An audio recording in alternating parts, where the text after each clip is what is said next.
vous. On va voir. Y a-t-il des demandes d'intervention? Oui. Oui, merci Monsieur le Président. Notre collègue Monsieur Asqueri vient de dresser un tableau de la situation. J'en retiendrai quelques chiffres. 650 000 pauvres dans notre région. Parmi eux, 350 000 ménages sont mal logés. Le déficit de production est estimé à 10 000 logements chaque année. Le taux de logement social étant l'un des plus faibles de France, 12% contre 17% en moyenne nationale. Voilà, mes chers collègues de l'UMPS, un constat qui sonne comme un échec retentissant de votre politique du logement menée tant au niveau local que national.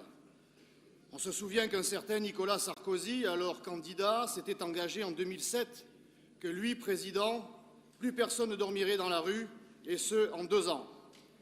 5 ans de sarkozysme plus tard, non seulement le nombre de sans-abri n'a cessé d'augmenter, mais on meurt encore dans les rues de France, et y compris dans notre région, comme cet homme de 50 ans découvert sans vie hier dans un métro des quartiers sud de Marseille. Mais il faut croire que la Fondation Abbé Pierre soit frappée par le syndrome de Stockholm pour qu'elle reconduise ainsi un partenariat avec celles et ceux qui, précisément, sont les responsables de cette dramatique situation, c'est-à-dire vous. Ce protocole s'inscrit dans la continuité d'une charte nationale que tous les candidats à la présidence de la République ont été invités à signer à Paris il y a quelques semaines, tous sauf une en l'occurrence. Aujourd'hui, il nous est demandé de rechercher des solutions nouvelles pour loger le plus grand nombre.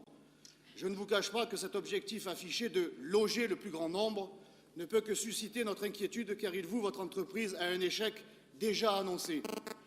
Dans un pays où la crise du sarco-mondialisme a engendré 8 millions de pauvres, 4 millions de précaires énergétiques, c'est-à-dire des Français qui n'ont même plus les moyens de se chauffer, 4 à 5 millions de chômeurs réels, il est à la fois illusoire et suicidaire d'annoncer urbi et orbi que nous serions en mesure de loger l'ensemble de la misère du monde.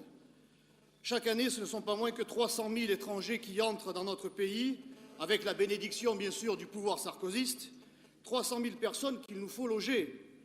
Alors, drapés dans un humanisme quasi mystique, vous vous faites fort de loger, et souvent de façon prioritaire, qui bon aura pris la peine de poser un pied sur notre sol. En agissant ainsi, loin de résoudre le problème gravissime, vous aggravez la situation pour rendre finalement le problème du logement insoluble. Or, je me permets, Monsieur le Président, de vous rappeler qu'aucun écrit, ni religieux ni humain, n'oblige la France à être le Christ des nations. Aucun des versets de la religion laïque des droits de l'homme n'oblige notre région à héberger et à loger les malheureux des 5 continents. Notre mission, notre devoir est plus humble et tout aussi honorable. Il consiste, je le crois, à venir en aide à nos compatriotes d'abord. Ce but, j'ai proposé au sein d'une autre assemblée, l'Assemblée des 13e et 14e arrondissements de Marseille, l'application de la priorité nationale en matière d'attribution de logements sociaux. La gauche, en poussant des cris de vierge effarouchée, a rempli tout son rôle, mais c'est de l'UMP. C'est de l'UMP que la vérité s'est exprimée avec plus de clarté. Son représentant local a tenu à faire savoir, je le cite, que dans sa délégation au sein de la mairie de Marseille, au sein de la majorité bien sûr, la nationalité, il n'en avait rien à foutre. Une sincérité qui, au-delà de l'enfumage et des prétendues valeurs du président candidat, fait apparaître la réalité affligeante et scandaleuse de la gestion UMP. Quant à nous, nous considérons que la justice sociale s'exprime en tout premier lieu par la priorité nationale, tant dans le domaine de l'emploi que dans celui du logement.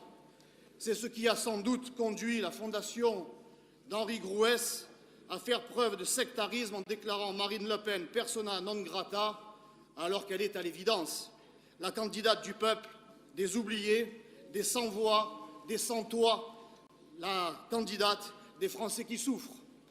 En conclusion, et puisque nous n'avons pas été invités par la Fondation à signer, ni même à nous exprimer sur la charte nationale, notre groupe ne participera pas au vote sur ce protocole régional.